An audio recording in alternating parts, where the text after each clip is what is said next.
Was Colin Rea on your bingo card for Cubs signings? Let's talk about it.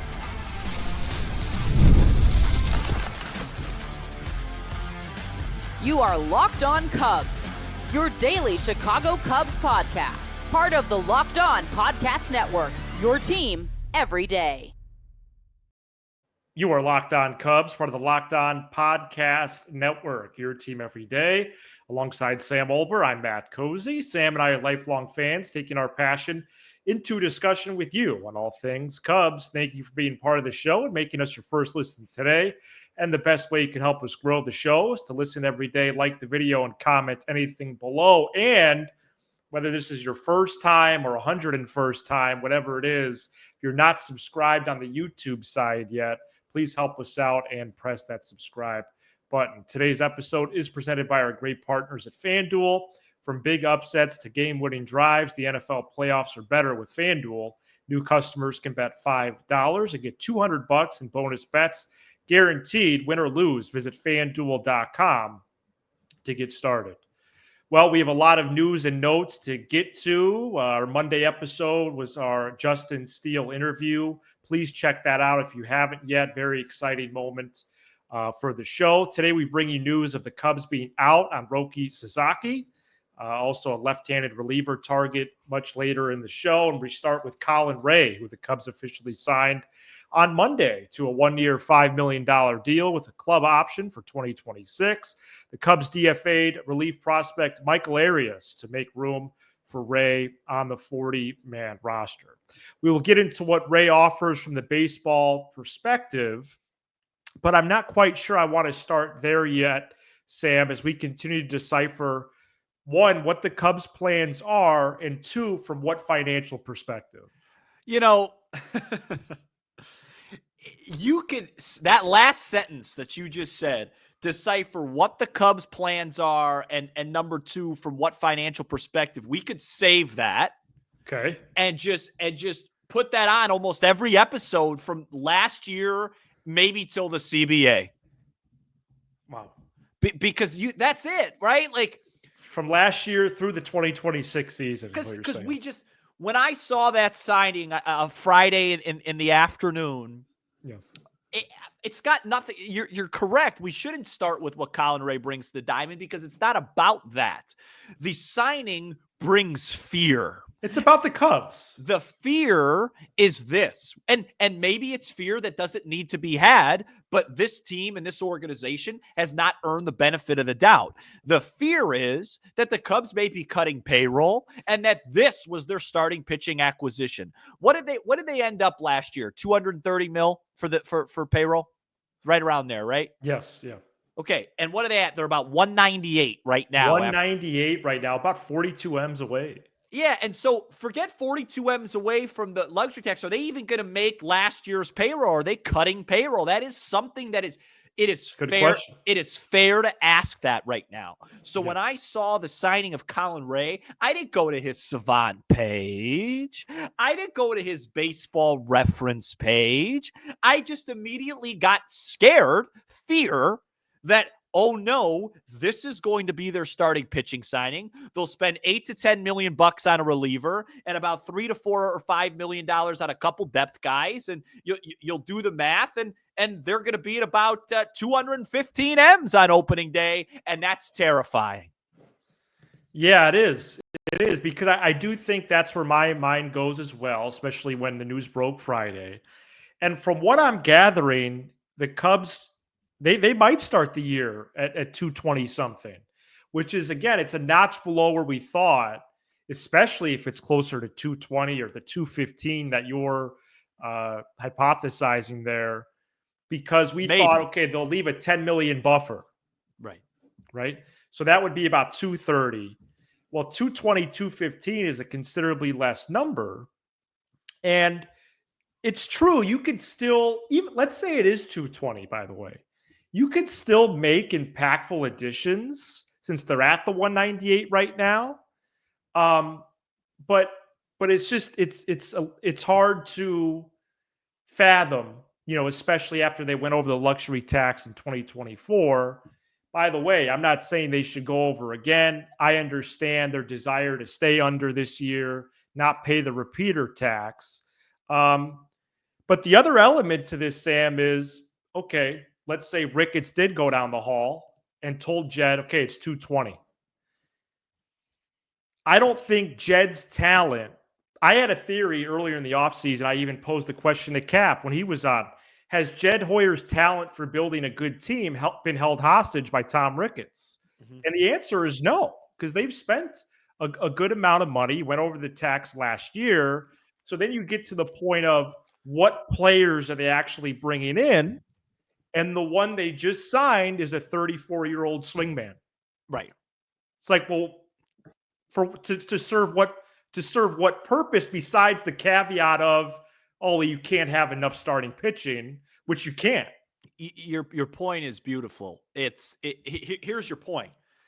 If they are going to spend 225, 230, and this is a depth piece, then it's fine. But if they are cutting to 220, 215, this is the type of move that Jed makes that doesn't instill confidence. Where I'm at is I sat in this very spot, in this very camera, in this very room, and I told everybody to be patient after the Bellinger trade. Let's see what they do with the 25.5. Well, so far, they've signed Caleb Thielbar for 2.75 and Colin Rea for 5. So it's fair to say, and I told you right around Cubs Convention Week, the patience is starting to wane. Now, maybe this Sasaki news that we'll talk about later, maybe that opens it up. For me to feel comfortable heading into the offseason, the regular season, I need another starter, whether that's a trade or a free agent acquisition, one of those relievers that we spoke about, and then some depth around there. And it's not like I'm asking to be the Dodgers. I'm asking to get to $225 to $230 million of payroll. Right, and win the division. Yeah, I'm not asking you to be 280. Yeah. Well, this is a move that allows the Cubs to possibly get creative with the rotation plans. It definitely offers inning security. Ray threw almost 170 frames last year, but it doesn't offer any impact. And I just thought the Cubs, if they added a starter this month, that's what they were going to do. Yep. This is almost just another bonus player on the roster to offer innings, which an old school number 5 starter in this version of baseball, not terrible, but he throws 90 to 92. No, he doesn't strike hitters out, doesn't walk them either, which you have to do if you sit 90, 92. And for $5 million for someone that throws 170 innings in this market, $5 million is not a crazy number. No, it's small. But do the Cubs even need him? That's where I'm at. Yeah, and then there's the caveat that when he had success, he had it in Milwaukee, and we know their pitching infrastructure is miles ahead of ours. Maybe this Tyler Zombro changes that, but he's in year 1. So it's, I don't know. It feels like right now the pitching plan to me is they brought in Tyler Zombro, who just everybody around the league just speaks beautifully about. Yeah. And so maybe he's identified guys and he's helped them. Hey, boy, I could do something with Boyd. I could do something with he's crunching the numbers and crunching this, and they're expecting him and this group of guys to elevate guys like this. Fine. And that's great. And if they win the division, great. It's for the second straight year we sit here in the offseason, even after trading for a superstar, and it still feels very mid-market-y. And it's bothersome. And Matt, when you look at this team, Kyle Tucker is awesome. And I think Dansby takes a step forward, but this offense this isn't a top 5 offense in baseball. And their starting pitching was really good last year, but I felt like they were really aided by the conditions at Wrigley. I know Steele came on and he was great, but he said it was a 50-50 proposition. It wasn't 50-50 last year. It was the 29th ballpark hitting wise in ballpark factor. It's not going to be like that. So I don't have any concerns about Steele at all, but I have some about Imanaga, and I definitely have a few about Tyone. And if we're gonna run out opening weekend, the back end's going to be Boyd and Ray. I like Assad more than Ray. Yeah, so I do, after thinking about it more over the weekend. I think Ray is the number 6 and operates out of the pen, and Assad's the 5. But do the Cubs actually open the season with Steele, Tyone, and Managa, Boyd, and Assad? And that's not in order of how they will open on March 18th, but that's the 5 people that will be in the rotation. Yeah, I think Assad, Wicks could be in that Colin Rea category. Yep. I really do.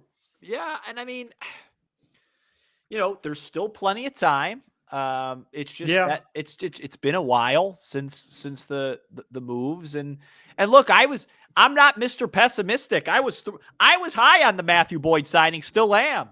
I was ecstatic like everybody else was when they got Tucker, and I totally understood why they traded Bellinger. I've been Team Jed this all offseason and Team Cubs, but if this is the group we're going to go into the year with, for better or worse, let's say they add one more reliever and some depth guys, sure, it'll be exactly like last year. Hey, they absolutely could win this division. In fact, they may be favored to do so, but it feels like they could have done more to separate themselves. And as a fan of the team and as someone that covers the team 5 days a week, I just wish there was a little more transparency if they are cutting payroll as to why. I don't want to hear it from Jesse Rogers on Christmas Eve. I'd like to hear it from the owner of the team. We spend a lot of money on this team, gear, food, beverages. We go to the games. Can we at least be told why we don't spend $240?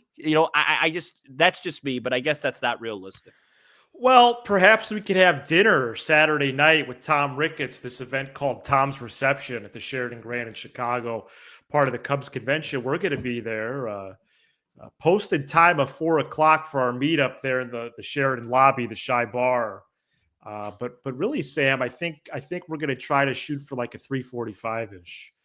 And we'd understand the doors open at 4:30, so we'll see how long we stay. But we're very excited this weekend. Yeah, we'll be there a little earlier than 4. And we'll continue to talk about convention throughout the week as well, because I think it's going to be really, really fun. I can't wait. I'm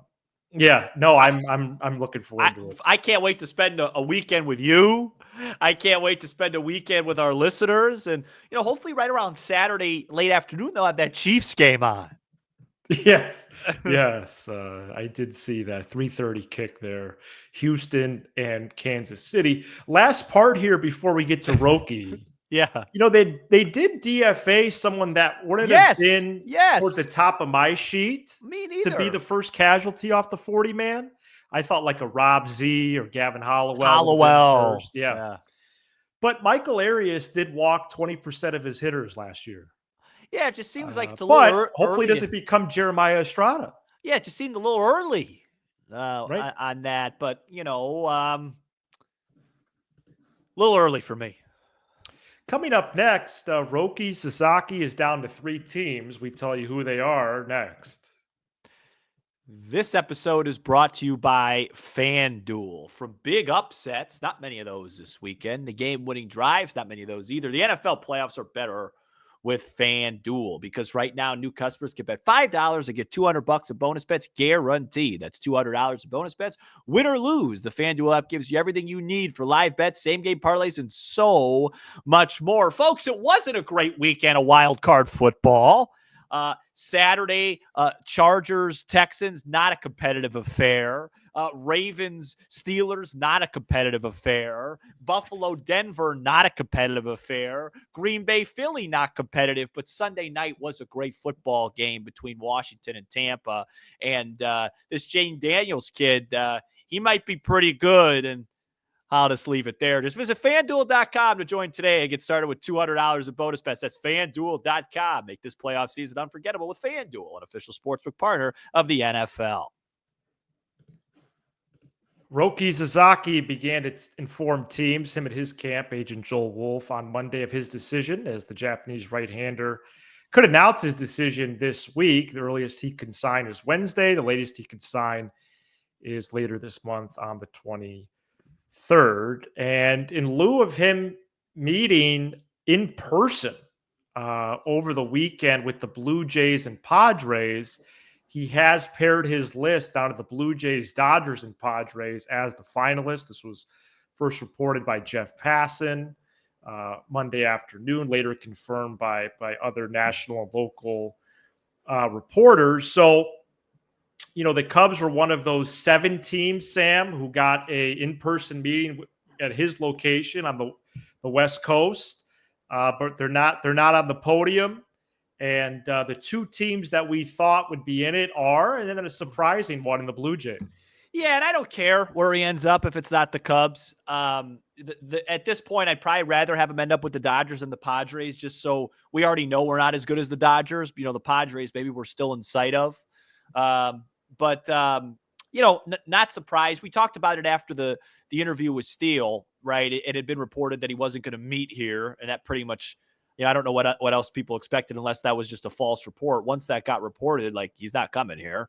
So, right, not surprised. The hope is, if you want a dose of optimism, is that maybe this is what the Cubs were waiting for, and now maybe they get going on something else, Matt. I mean, I don't know, but yeah. It's a shame. It would have been a great get, but it never really felt like there was a time last year in the beginning of the offseason that the Ohtani stuff felt real. I know in hindsight, we're going to say no, it didn't, but trust me, I remember losing sleep over it. It felt real. And not that Roki's Ohtani, but this never really felt real to me. This always felt like a big hope sort of thing. Yeah, that's true. That's true. I felt like it was more of a dream than anything else, that it was fun to imagine, and given the Cubs track record now with Seiya and Shota, I did feel like they were in a position, which they were. They were one of the 7 teams, but yeah, the Padres with Darvish, the Dodgers with their connections. I think one of those 2 squads will get him. Although him going to Toronto is cool for that fan base. It'd be great for baseball if he went to San Diego for that rivalry. Oh, it'd be huge. That Dodger-Padre rivalry would really kick up a notch. Absolutely. Absolutely. And I think from a business perspective, I don't think it's a reach to say that Roki going to the Padres to set up a rivalry helps him with deals. Yeah, it's a great point. Still think he ends up in LA, though, don't you? Unfortunately, yes. Yeah. And does that ruin baseball? Give us a call or send us an email. 312. So I would be surprised if the Cubs got another starting pitcher. Okay, hang on a minute. I think they might get, in absence of that, they'll get 2, what I would call 2 impact relievers. You think? Yep. I can't. And the starter of impact, unless it's Jack Flaherty, would have to be a trade. We haven't heard anything about a trade in weeks. No, I don't think you're wrong in saying that they probably aren't going to get another starter. I just find that to be a large problem. If they sign Kyle Gibson, what's your reaction going to be? Not a good one. If they sign Jose Quintana, they reunite with him. I mean, the starting pitching market is not flush with talent. The relief market is. But there was talent, and they didn't get any of it. They could have. I mean, Walker. You're referring to like a Burns, Evaldi, Burns, Minaya, Bueller, Severino, Verlander, Scherzer's still out there. Scherzer's still out there. Excuse me. He's the next best guy after Flaherty. Yeah, but they're not. That's going to cost them like $17 million. They can't afford that. Because if Verlander got 15 M's, which by the way he had a worse season than Colin Rea last year. Yeah. If Verlander got 15, Scherzer's getting 15 to 17, 100%. Yeah, no, they're not going to do it. Okay. So basically, it's Assad last year and Colin Rea / Assad this year, and then Hendricks out and Boyd in, and that's the rotation. Yeah. And then maybe, Ben Brown's healthy. They'll see what they could do with him. Ben Brown, Cody Poteet, Wicks, Horton, Birdsell. So, yeah, all right. Yeah. So it's just depth. You're telling me just accept. Hey, they're going to have a lot of depth, and I think so. Yeah, it's just going to be a lot of pitching depth, and then hopefully their offense takes a step forward. And really, let's be honest. Let's just be honest with our listeners. Okay. We're hoping. Well, we always are. No, but and I just want to emphasize it for this time. Okay. Let's be honest. Jed and Tom, Yeah. they are hoping the Brewers take a large step back. Wow. Because the Brewers won 93 games last year. This isn't a 93 win team. The Cubs are right now. Come on. No, they're not. So unless they make a significant move, maybe they're 87, 88, 89, maybe even 90, but then they have to hope that the Brewers aren't as good as they are last year, because if my math is correct, 93 is still higher than all those other numbers I just mentioned. It was a really high number. They're one of the best stories in the game last year. So they're hoping, and I don't like hoping for other teams to take a step back. I don't like right. It's plan. And I don't like hoping to outperform projections. I wish we could just get that over under at 88.5. Absolutely. Hey, coming up next, we talk about Brooks Raley. Stay tuned. We're back here on Locked On Cubs. Ken Rosenthal reported over the weekend that the Cubs and Yankees have checked in on a possible multi-year deal for Brooks Raley. The left-handed reliever has been really good the last few years. However, he underwent Tommy John surgery in May of last year, so the earliest he will be available is July of this year, according to the report. Brooks Raley was the dude I wanted the Cubs to acquire on deadline day in 2023. The Cubs were hot. The day before, they acquired Jeimer Candelario. And the bullpen was a clear remaining need for those last 50-plus games, and they didn't do it. Well, basically, Brooks Raley started He started his career as a Cub. It didn't go well, and everywhere else, essentially, he's figured it out. Right. Yeah. He went overseas at one point. Yeah, he was a Cub for, I believe, in 2012 and 13. It didn't go well, but, I mean, you look at what he did. Tampa really helped turn him around. Shocker. Yeah. And then he was, what was he, with the Mets, right? Last year? Yeah, 22 and 23, he had ERAs in the twos.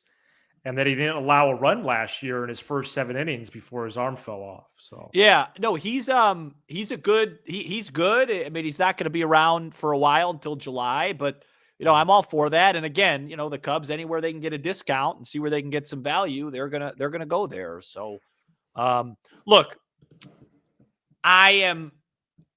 my patience. That's the show. The show's over. My patience. You could tell this episode, I am starting to get a little nervous. The second I see Jack Flaherty's going to the Cubs, or the Cubs are making a big trade, or this, I'm good. I stuck my neck out a little bit when they traded for Bellinger, because a lot of people were upset. And I said, hey, don't be upset. They're going to spend that money, or let's see what they do with that money and then judge it. And, so far out of the 25.5 they've saved, they've spent 7. Hey. Right. And I think because of that, their grade, despite adding a star player, like a clear bona fide star, is incomplete. It's incomplete. And I think if they add another reliever, amazing, and some depth pieces, their offseason grade will probably be like a B, but that B will go to Jed and it'll still be a D for Ricketts, because he didn't spend any extra money. Don't forget, Kyle Tucker saved Tom Ricketts money. Getting rid of Bellinger and Paredes and adding Tucker was a net major win financially for the Cubs. Forget the talent aspect of it. So it frustrates me. I've moved on from Jed at this point. I want to know where the budget stands. Maybe Jed's doing an amazing job.